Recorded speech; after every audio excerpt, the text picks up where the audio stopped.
स्वागत है आप सभी का। यह वक्त है उत्तराखंड की खबरों को जानने का। आपके साथ मैं हूं प्रीति बिष्ट।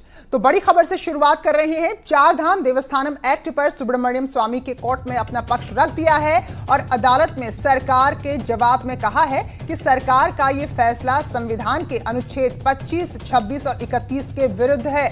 स्वामी ने अपने जवाब में कहा कि मुख्यमंत्री समेत अन्य को बोर्ड में रखना गलत है, जबकि सरकार और अधिकारियों का काम अर्थव्यवस्था, कानून व्यवस्था की देखरेख करना है, ना कि मंदिर चलाना है। अदालत में रखी दलील में स्वामी ने कहा कि मंदिर चलाने का काम तीर्थ पुरोहितों का होता है, भक्तों का होता है, सरकार का उसमें कोई दखल नहीं होना चाहिए। तो फिलहाल मंगलवार को अदालत में फिर से इस मामले में सुनवाई होगी। सरकार और अन्य पक्षकार इस मामले में अदालत के सामने अपना अपना पक्ष रखेंगे। आज पिटिशनर ने अपने आर्गुमेंट्स कोर्ट के सामने रखे हैं। उन्होंने ये एलिगेशन लगाया है कि आर्टिकल 25, 26 और 31A of the constitution of India has been violated by the state government by making this law. और उनका आर्गुमेंट ये भी रहा है कि अगर कोई मंदिरों का कोई मैनेजमेंट होना है तो वो पुरोहितों के हाथ में होना है, सरकार का इससे कोई लेना देना नहीं है। और उन्होंने आज अपने आर्गुमेंट कंक्लूड कर दिए। बाकी हम एज इंटरवीनर और state government we are expected to argue the matter tomorrow। और वीरेंद्र बिष्ट हमारे सहयोगी नैनीताल से जुड़ चुके हैं। तो वीरेंद्र, विरोध तो इसका लगातार हो रहा था, फिलहाल अदालत में क्या कुछ इस फैसले के विरोध में कहा गया आज? देखिए प्रीति, जिस तरह से सरकार ने अपना जवाब दाखिल किया था उसके बाद आज सुब्रमण्यम स्वामी ने अपनी दलीलें भी हाईकोर्ट में पूरी कर दी हैं और साफ तौर पर उन्होंने फोकस जो अपनी दलीलों में किया है वो जो संविधान के अनुच्छेद 25 और 26 है उसको कोर्ट के सामने रखा है। यानी 25 जो अनुच्छेद है वो धार्मिक स्वतंत्रता अधिकार की बात करता है और जो अनुच्छेद 26 है वो धार्मिक स्थलों को बनाने और उनके रखरखाव के अधिकार को रखता है।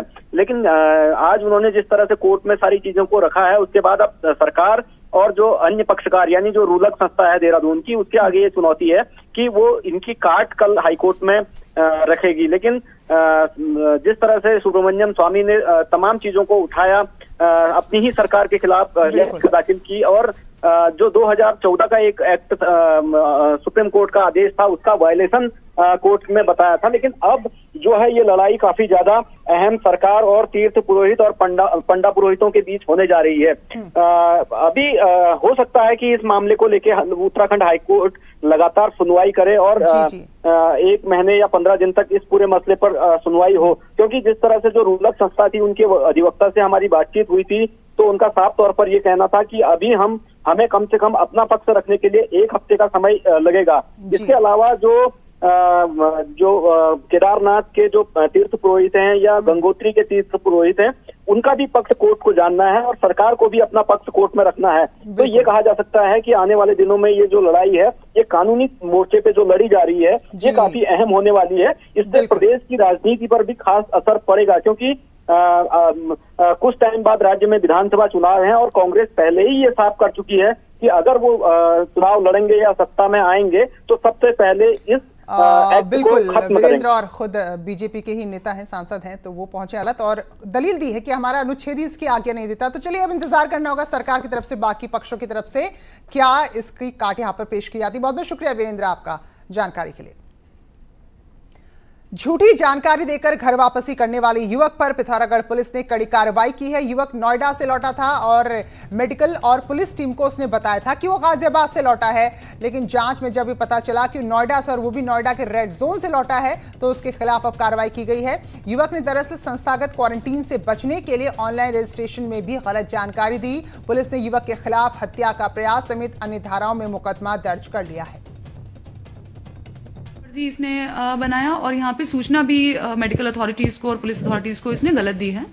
तो इस जुर्म में इसके खिलाफ जो है आईपीसी की धाराओं में 269, 270, 360, 420 इन धाराओं में और साथ ही साथ 51B जो है आपदा प्रबंधन अधिनियम उसके अंतर्गत इस पे मुकदमा कायम किया गया है।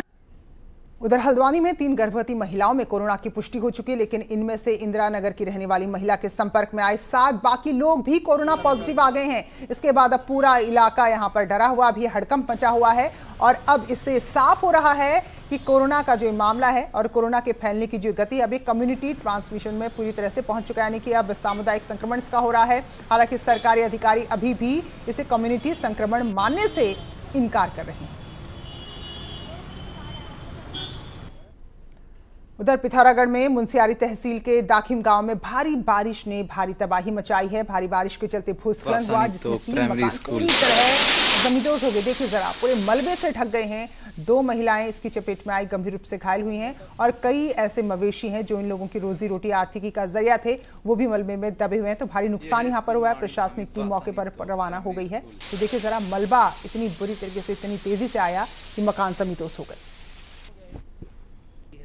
कि 2 महिलाएं घायल हैं और 3 मकान ध्वस्त हुए हैं। अब पशु कितने उसमें दबे हैं या नहीं दबे हैं, उसको अभी वो जा करके, अब वो पहुंची है टीम तो उसको निरीक्षण करेगी और उसकी पूरी रिपोर्ट देगी। उधर केदारनाथ धाम को गरुड़चट्टी से जोड़ने के लिए मंदाकिनी नदी में बन रहा पुल सवालों के घेरे में है। मंदाकिनी नदी में जिस स्थान पर पुल की बुनियाद रखी जा रही है, उसी के ठीक ऊपर दूधगंगा का उद्गम और संगम स्थल है। सोचिए कितने सेंसिटिव, कितने संवेदनशील इलाके हैं जहां भारी भरकम निर्माण कार्य हो रहा है। तो अब आशंका यह है कि दूधगंगा में पानी बढ़ने पर नदी के मुहाने पर बन रहे पुल के लिए हमेशा खतरा बना रहेगा। और पूरे मामले में जिलाधिकारी कह रहे हैं कि पुल को अब शिफ्ट नहीं किया जा सकता, लेकिन सवाल यह है कि क्या इस इलाके का पहले सर्वे नहीं किया गया। कार्यदायी संस्था को पुल को सुरक्षित बनाने के लिए प्रोडक्शन वॉल निर्माण करने के आदेश अब दिए गए हैं, लेकिन सवाल यहां पर कई सारे कंपनी के काम करने के तरीके को लेकर उठ रहे हैं। डीएमए को हमने निर्देश दिए हैं कि उसके दाएं अबेटमेंट का एक तो प्रोटेक्शन वर्क करेंगे, दूसरा क्योंकि अभी बन चुका है काफ़ी हद तक तो उसको शिफ्ट किया जाना संभव नहीं है। दूसरा अबेटमेंट पूरा तैयार हो गया है तो उसको तकनीकी रूप से अब शिफ्ट करना संभव नहीं है। तो जहाँ से दुग्धगंगा पुल के नज़दीक लगती है वहाँ उसको थोड़ा सा पत्थरों को हटा के चैनलाइज कर देंगे। चलिए और अब बात करेंगे डीजल पेट्रोल के बढ़े हुए दाम और कांग्रेस के प्रदर्शन की। कांग्रेस महासचिव हरीश रावत ने एक बैलगाड़ी पर प्रदर्शन किया और इस दौरान काफिला उनका रायपुर से गुजर रहा था, तभी कांग्रेस नेता सुरेंद्र कुमार अचानक चलती नहर में उतर पड़े। दरअसल नहर में कुत्ता बहकर आ गया था। तो ये देखिए तस्वीरें, प्रदर्शन के बारे में आगे हम दिखाएंगे, लेकिन उससे पहले जो एक घटना यहाँ पर घट गई उसने भी सबका ध्यान खींचा। तो सुरेंद्र कुमार अपने साथियों के साथ नहर में उतरे और आखिरकार उनकी ये कोशिश रंग लाई और इससे कुत्ते को सकुशल बचा लिया गया। तो ये प्रदर्शन के लिए लोग जा रहे थे, लेकिन उन्हें दिखा कि कुत्ता नहर में बहता हुआ जा रहा है, तो अपने साथियों के साथ उतर गए और एक बेजुबान की जान यहाँ पर बचा ली। तो काफिला निकल रहा था सरकार के खिलाफ प्रदर्शन के लिए, लेकिन इस दौरान ऐसी घटना हुई कि इसने भी सबका ध्यान अपनी ओर खींच लिया। कांग्रेस नेता उतरे और इस कुत्ते को बचाने में वो कामयाब भी रहे।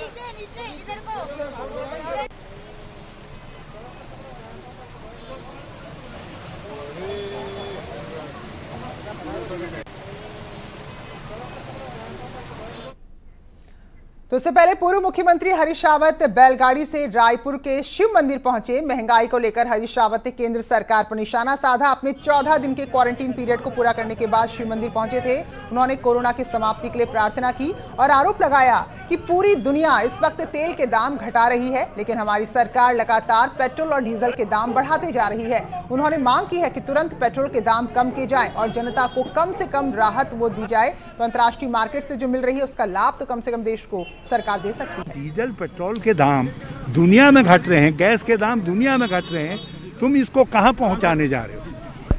क्यों इसको आसमान पहुंचाने जा रहे हो?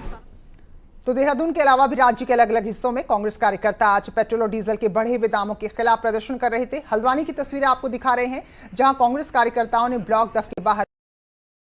तो कांग्रेस प्रदर्शन का नेतृत्व राष्ट्रीय महासचिव प्रकाश जोशी कर रहे थे। इस दौरान कांग्रेसी कार्यकर्ताओं ने सरकार से महामारी के इस मुश्किल दौर में दाम बढ़ाकर लोगों की मुश्किलें और बढ़ाने का आरोप लगाया है।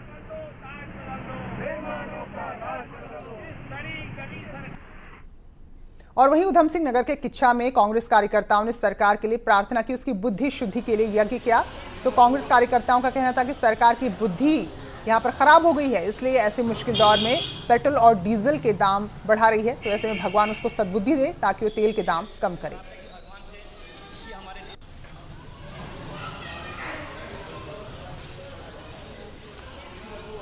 और वहीं अल्मोड़ा में कलेक्ट्रेट में केंद्र सरकार के खिलाफ प्रदर्शन हुआ। जिलाधिकारी के माध्यम से राष्ट्रपति को ज्ञापन सौंपा गया।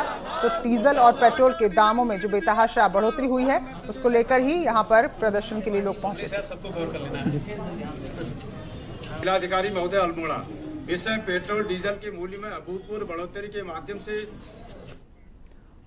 और ऐसी ही तस्वीरें नैनीताल से भी आई। कांग्रेस कार्यकर्ताओं ने तल्लीताल गांधी चौक पर इकट्ठा होकर केंद्र और राज्य सरकार के खिलाफ जमकर नारेबाजी की। कांग्रेस कार्यकर्ताओं ने कहा कि जनता सरकार से त्रस्त है और सरकार कोरोना के इस बुरे दौर में जनता पर महंगाई की और मार पड़ा रही है। कांग्रेस कार्यकर्ताओं ने कहा कि रोजगार खत्म हो गए हैं, महंगाई बढ़ रही है, जिससे आम जन के लिए जीना और भी मुश्किल होता जा रहा है। अल्मोड़ा में एनएसयूआई ने आज केंद्र सरकार का पुतला फूंका। डीजल पेट्रोल की बढ़ती कीमतों के खिलाफ नाराजगी देखने को मिली। एनएसयूआई ने कहा कि केंद्र सरकार हर रोज लगातार तेल के दाम बढ़ाती जा रही है, जो बिल्कुल भी ठीक नहीं है। वैसे अर्थव्यवस्था इस दौरान बुरे दौर में लोग अपनी नौकरी खो रहे हैं और सरकार तेल के दाम बढ़ाकर उनको और परेशान कर रही है। हरिद्वार में भी जिला कांग्रेस कमेटी ने सिटी मजिस्ट्रेट कार्यालय के बाहर धरना प्रदर्शन किया। तहसीलदार के माध्यम से केंद्र सरकार को ज्ञापन दिया। साथ ही कहा कि तेल के दाम जब अंतर्राष्ट्रीय बाजार में काफी गिर गए हैं, काफी कम हुए हैं, तो तेल के दाम हमारे देश में सरकार क्यों बढ़ा रही है। भाजपा सरकार मुर्दाबाद। पैसा कमाने के लिए, पार्टी फंड इकट्ठा करने के कार में रोज इतिहास गवाह है कि इतना पेट्रोल डीजल, मतलब डीजल पेट्रोल से भी महंगा हो गया। ये पहली बार है देश के इतिहास में हुआ है और डेली पेट्रोल और डीजल के रेट बढ़ रहे हैं। मोदी सरकार जनता को लूट रही। ऑयल कंपनीज का कल का बयान है कि जब तेल $20 प्रति बैरल था दुनिया में, तो मोदी सरकार ने ₹10 पेट्रोल और ₹13 डीजल पे ड्यूटी बढ़ा दी। इसी माने एक प्रेरणा। टिहरी में भी कांग्रेस कार्यकर्ताओं ने बीजेपी सरकार के खिलाफ मोर्चा खोल दिया, जिसमें पूर्व पीसीसी अध्यक्ष किशोर उपाध्याय भी शामिल हुए। तो कांग्रेसियों ने साइकिल चलाकर और लकड़ी सिर पर लेकर बौराड़ी बाजार में रैली निकाली और सरकार के खिलाफ नारेबाजी की।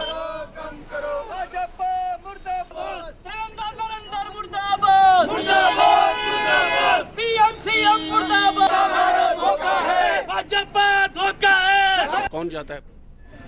गरीब आदमी जाता है ना, उसका किराया 3 गुना 4 गुना बढ़ा दिया। उसी तरह से तब चाहे गैस हो, तब चाहे डीजल हो, तब चाहे पेट्रोल, उसकी कीमत जिस तरह से और पूरे विश्व में उसकी कीमत कम हो रही है। गैस सिलेंडर के दाम आप देख रहे हैं, डीजल और पेट्रोल के दाम बेतहाशा वृद्धि हो रही है। 2 रुपए जब डीजल और पेट्रोल के दाम देश में बढ़ते थे तो भाजपा के नंगे जो लोग हैं नंगा होकर सड़क। हरिद्वार के सिटी मजिस्ट्रेट कार्यालय पर अपनी अलग अलग मांगों को लेकर कुछ गरीब और मध्यम वर्गीय परिवारों ने प्रदर्शन किया। बिजली, पानी के बिल और लोन माफी की मांग को लेकर ये लोग धरने पर बैठे हैं। उनका आरोप है कि राज्य सरकार उनके लिए कुछ भी नहीं कर रही, जिसलिए उनका परिवार चलाना और ज्यादा मुश्किल हो गया है। बिल्कुल भी रोजगार नहीं चल रहा। हम घरेलू रोजगार करने वाले तब भी रोजगार नहीं चल रहा। मार्केट में रोजगार नहीं है। खुद मेरे पति दुकान चलाते हैं, दुकान में रोजगार नहीं है। जो पहले तो हमारी मांग ये है, जो हमने बैटरी रिक्शा लोन पे ले रखी है, उन्हें 6 महीने का लोन की किस्तें माफ की जाए और उन पर चक्रवृद्धि ब्याज ना लगे। जो हाउसिंग लोन है उन पर 6 महीने की किस्तें आगे बढ़ाई जाए। और इन सबके बीच सरकार ने कोरोना से राहत दिलाने के लिए हर महीने सरकारी कर्मचारियों के 1 दिन का वेतन काटने का फैसला लिया है। तो इसका भी विरोध शुरू हो गया है। कर्मचारी संगठनों को आप विपक्षी कांग्रेस का भी साथ मिल गया है। नेता प्रतिपक्ष इंदिरा हृदयेश ने कहा है कि सरकार को ये अपना फैसला वापस लेना चाहिए, वरना कांग्रेस पूरे प्रदेश में आंदोलन करेगी। कांग्रेस पार्टी इस मांग में कर्मचारियों के साथ खड़ी है। यदि कर्मचारी इसमें आंदोलन पर आएंगे तो कांग्रेस पार्टी का पूरा समर्थन उन्हें मिलेगा। अतः हमारी सरकार से अपील है, तत्काल इस आदेश को वापस लें। बीजेपी विधायक देशराज कर्णवाल ने अपने नाम में बदलाव की सूचना विधानसभा अध्यक्ष को दे दी है। हरिद्वार से विधायक कर्णवाल ने कहा है कि मेरे नाम के साथ चमार लगाया जाए। उन्होंने कहा कि मैं चमार जाति को सम्मान दिलाना चाहता हूं। वैसे बीजेपी विधायक देशराज कर्णवाल पिछले 1 साल से चमार शब्द अपने नाम के साथ जोड़ने को लेकर लगातार विधानसभा सचिवालय को पत्र लिख रहे थे, लेकिन विधानसभा सचिवालय की तरफ से इस बात को लेकर साफ मना कर दिया गया था। ऐसे में विधायक देशराज कर्णवाल ने केंद्र से नोटिफिकेशन जारी कर अपने नाम के साथ चमार साहब जोड़ने का आदेश जारी करवा दिया। हालांकि बीजेपी के ही विधायक कुंवर प्रणव चैंपियन ने विधायक देशराज और उनकी पत्नी पर फर्जी जाति प्रमाण पत्र के मामले को उठाया है। ये मामला अदालत में है। अब ऐसे में देशराज का अपने नाम के आगे चमार साहब जोड़ना इस विवाद का ही हिस्सा माना जा सकता है और चैंपियन और देशराज कर्णवाल का विवाद भी हम सब जानते हैं। शिकायत ही हो चुकी है, लेकिन अब तो मैंने नाम के आगे ही चमार साहब लिख दिया है। अब किसी शिकायत की गुंजाइश नहीं है और जिसे शिकायत करनी है वो अब भी करेगा। वो अब भी ये कह सकता है कि शायद डर की वजह से चमार लगाया हो, तो जिसे जो कहना है वो कहेगा, लेकिन मैं गर्व से कहता हूं मैं चमार हूं। नई टिहरी में आपसी लड़ाई में घायल एक शख्स की अस्पताल में मौत हो गई। लड़ाई 28 जून को 3 दोस्तों के बीच हुई थी, जिसके बाद देर रात युवक की जान चली गई। अब परिजन आरोप लगा रहे हैं कि साजिशन यानी कि षड्यंत्र रचकर उनकी हत्या की गई है और अब आरोपियों के खिलाफ मुकदमा दर्ज करा है। तो फिलहाल पुलिस ने दोनों बाकी दोस्तों को गिरफ्तार कर लिया। ठीक है, घसीट के ले जा ली नीचे। फिर मेरी अपनी मम्मी पापा को बुलाया मैंने, तब तक ये भाग गए थे। तब तक अपने पुलिस वाले भी आए, वहाँ पे गाड़ी में बैठाए उनको, हॉस्पिटल ले जाया मैं। इसमें उसका पंचनामा पोस्टमार्टम की कार्रवाई की जा रही है। इस घटना की छानबीन की जा रही है और उसके परिवार से जो प्रथम सूचना रिपोर्ट है वो प्राप्त करके कार्रवाई करने की। हरिद्वार के वरिष्ठ संत महामंडलेश्वर कपिल मुनि ने मेयर अनीता शर्मा के पति अशोक शर्मा पर बेवजह परेशान करने का आरोप लगाया है। उन्होंने कहा कि अशोक शर्मा लगातार उनके खिलाफ दुष्प्रचार कर रहे हैं और आश्रम की पुलिया को अवैध बता रहे हैं, जबकि उन्होंने इस जमीन को अशोक वर्मा को ही बेचने से इनकार किया था। पुलिया जनहित में बना है। यहाँ जो आंदोलन करते हैं आकर के गेट पर, वो इस वार्ड के निवासी नहीं हैं। स्वयं अशोक शर्मा का केवल दफ्तर है, इस वार्ड के निवासी नहीं है। और इस आंदोलन से एक भी व्यक्ति इस वार्ड का जुड़ा हो तो उसको ले आओ मेरे सामने। चमोली के लामबगड़ के लिए गांव को गोद लेने का वादा भी झूठा निकला। राज्यसभा सांसद राज बब्बर ने गोद लिए गए लामबगड़ गांव की जो आज भी सांसद जी के आने का इंतजार कर रहा है। असल में राज्यसभा सांसद बनने के बाद मनोरमा डोबरियाल शर्मा ने लामबगड़ को गोद लिया था, लेकिन जब उनका निधन हो गया और फिर उनकी जगह सांसद बने राज बब्बर, तो उन्होंने भी इसी गाँव को गोद लेने के साथ मनोरमा शर्मा के सपने को पूरा करने की बात कही थी। लेकिन अब जबकि राज बब्बर का कार्यकाल कुछ ही महीने का बचा हुआ है, लेकिन आज तक इस गाँव में झांकने तक नहीं आए। सर, हमें सांसद जी श्री राज बब्बर सर से बहुत उम्मीदें थी, पर लेकिन आज तक सर को हमारे गांव में कुछ हो नहीं पाया। बस बोर्डों पे सांसद जी का कामों का अंबार लगाए, पर आज तक कुछ हो नहीं पाया सर।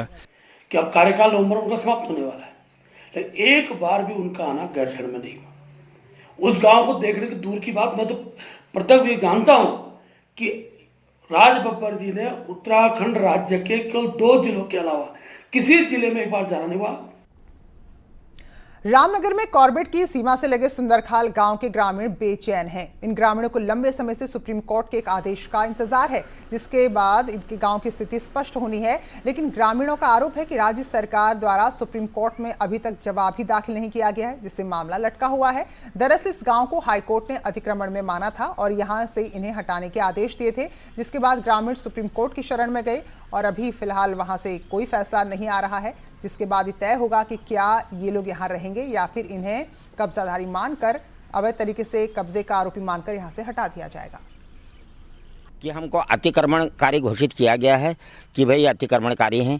अब हमारे समझ में ये नहीं बैठ रहा कि ये सरकार हमको कब तक इस तरह का ढोंगबाजी हमारे साथ कर रही है कि भाई ये अतिक्रमणकारी हैं या नहीं हैं। रेफर सेंटर में तब्दील हो चुके चंपावत का जिला अस्पताल का विधायक कैलाश गहतोड़ी ने निरीक्षण किया। इस दौरान विधायक ने अस्पताल स्टाफ से सुविधाओं की जानकारी जुटाई।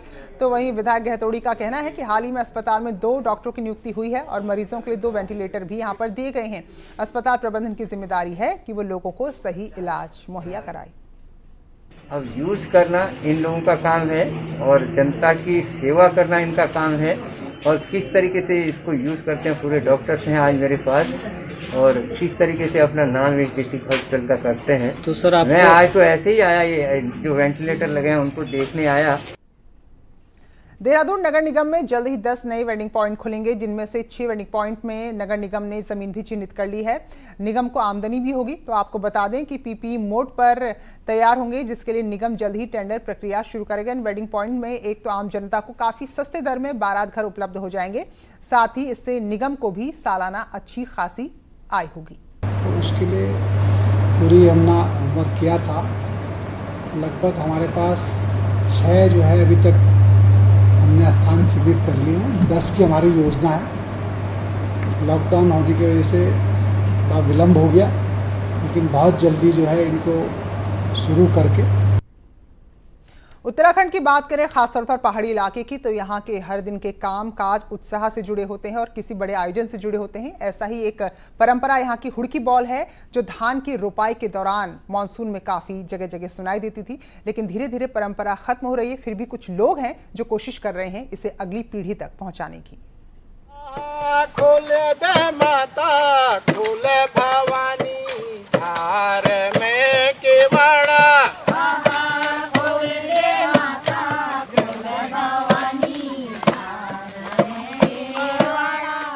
पहाड़ में रिमझिम फुहारों के बीच सीढ़ीनुमा खेतों में धान की रोपाई का दौर जारी है और इस धान की रोपाई से जुड़ी पहाड़ की ये हुड़की बॉल परंपरा, जिसे नैनीताल के सरियाताल गांव के ग्रामीणों ने आज भी जिंदा रखा है। हुड़की बॉल में एक शख्स हुड़के की थाप पर गीत गाता है और रोपाई कर रही महिलाएं उसके साथ सुर में सुर मिलाती है। यो नाचगाई बड़ी हमारी संस्कृति है और नाचगाई बड़ी और एक आदमी हुड़के बजो पछिल सब जानी है झाड़ कहते बनी और भेड़ को नहीं भगवान नाम ले लेनी और में फसल सही है और सब परिवार सही है। हुड़के की थाप के साथ पहाड़ी बोली में गाए जा रहे लोकगीत उत्तराखंडी संस्कृति का अहम हिस्सा है। इन गीतों के सुर मुश्किल रोपाई को बेहद आसान बना देते हैं। ये पहाड़ी संस्कृति है, इसमें हम भगवानों के भजन करते हैं या पहाड़ी लोकगीत गाते हैं, जिससे कि हमारी फसल बहुत अच्छी होती है। इसमें हमारे यहाँ बहुत सारी वो होते हैं, जैसे लास्ट में आलू के गुटके भी बनते हैं और हमारे यहाँ सब लोग मिलजुल वेले काम का करनी। पहाड़ की ये सुरीली रोपाई आपसी मेलजोल बढ़ाने का अनोखा जरिया है, लेकिन इसके बहाने पूरे गांव के लोग एक साथ मिलकर रोपाई करते हैं और एक दूसरे का हाथ बटाते हैं। हल्द्वानी से न्यूज़ 18 के लिए शैलेंद्र नेगी की रिपोर्ट। नंदा राज जात के अलग अलग पड़ाव में जो म्यूरल बने, यानी कि जो अलग अलग भित्ति चित्र बने, एक से बढ़कर एक कलाकृतियां बनी हैं, वो यहाँ की खूबसूरती में और भी चार चांद लगा रही है। उत्तराखंड विधानसभा भवन के परिसर की दीवार पर संस्कृति विभाग ने नंदा देवी राज जात के अलग अलग पड़ावों की खूबसूरत भित्ति चित्र बनाए हैं। तो देखिए जरा, बड़ी खूबसूरती से उन पड़ावों को यहाँ उभारने की कोशिश की गई है। विधानसभा अध्यक्ष प्रेमचंद्र अग्रवाल ने समारोह पूर्वक इसका लोकार्पण किया। इस मौके पर विधानसभा के पूर्व अध्यक्ष और विधायक हरबंस कपूर समेत कई विधायक भी मौजूद रहे। उन्होंने कहा कि पहाड़ की विधानसभा में पहाड़ की संस्कृति की झलक मिलनी चाहिए और उसी ओर ये कोशिश है।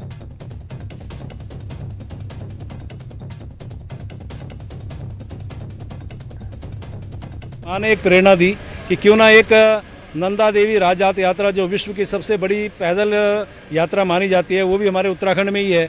जैसे मैंने कहा कि उत्तराखंड अनेकों दृष्टि से अलग है, उस नाते इसका भित्ति चित्र यहाँ बनाने का मैंने संकल्प लिया, जो आज यहाँ पूरा हो रहा है। उधर अल्मोड़ा के नंदा देवी मंदिर में गीता भवन का पुनर्निर्माण का काम शुरू हो गया है। परिसर में डिप्टी स्पीकर और स्थानीय विधायक रघुनाथ सिंह चौहान और सांसद अजय टम्टा ने पुनर्निर्माण कार्यों का शिलान्यास किया, जिसके तहत परिसर में आधुनिक भवन बनेगा। मंदिर में नंदा देवी महोत्सव, रामलीला समेत कई शुभ कार्य किए जाते हैं और लोग भी शादी ब्याह के आयोजन भी यहाँ पर कराते हैं। तो लंबे समय से इस नए भवन की मांग चल रही थी, जो फिलहाल अब पूरी होने जा रही है। कोटद्वार की खो नदी में चल रहे चैनलाइजेशन के काम को लेकर मिल रही शिकायतों के बीच प्रशासन और संबंधित विभागों ने नदी का निरीक्षण किया। इस दौरान राजस्व, सिंचाई और वन विभाग समेत खनन विभाग के अधिकारी भी मौजूद रहे। पानी की निकासी के साथ ही आसपास के इलाकों में बाढ़ के हालात पैदा न हो, इसको लेकर जल्द से जल्द काम पूरा करने के निर्देश दिए गए। 2 या 3 स्पॉट ऐसे मिले जहाँ पे अभी बारिश अगर थोड़ा बढ़ती है तो खुदान होने के कारण जल जमाव की स्थिति हो जाएगी और जल निकासी के लिए जगह नहीं मिल सकती है, तो जिस कारण पानी इधर उधर जा सकता है। उसको भी एहतियात के तौर पर उन जगहों को चिन्हित कर दिया गया और बाकायदा इनको अपनी अपनी रीच में ऐसे जगहों को जो चिन्हित किया गया ज्वाइंट टीम के द्वारा, वहाँ पर उनको बताया जा रहा है कि इसकी निकासी करें ताकि नदी को अपने निकलने के लिए पर्याप्त स्थान मिल सके।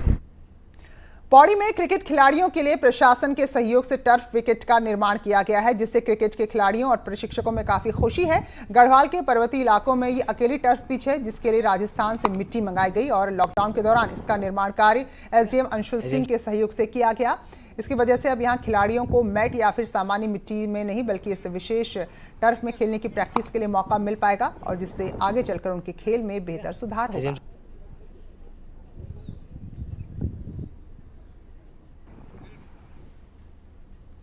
तो उत्तराखंड के बुलेटिन में फिलहाल इतना ही। छोटे से ब्रेक के बाद भी खबरें जारी हैं।